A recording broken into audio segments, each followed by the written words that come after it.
भगवान बाबा हनुमान जी को प्रणाम, महान त्यागी बाबा झुंदेव जी को प्रणाम, परमात्मा एक। पहिल्यांदा खायला नव्हतं मिळत, आता खाणं होत नाही। पहिल्यांदा खायला नव्हतं मिळत, आता खाणं होत नाही। आणि या सेवकाजवळ थोडासा का पैसा आला, याच्या बैठकीला जाणं होत नाही, एखाद्या भगवत कार्याला जाणं होत नाही।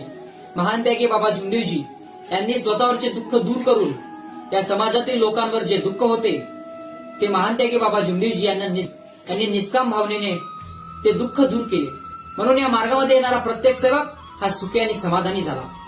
या मार्गाबद्दल सेवकाला काहीतरी ज्ञान प्राप्त व्हावं याकरिता महान त्यागी बाबा झुंदेवजी यांनी एका बैठकीची स्थापना करून दिली।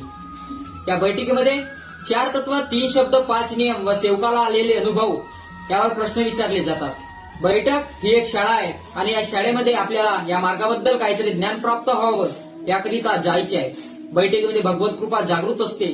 ज्या भगवंतानी आपल्यावरचे दुःख दूर केले त्या भगवंतासाठी आपण 7 दिवसातून 1 दिवस आणि 1 दिवसामधून 2 तास त्या भगवंतासाठी द्यावे एवढी माझी अपेक्षा व्यक्त करतो आणि सर्वांना माझा आदरपूर्वक नमस्कार।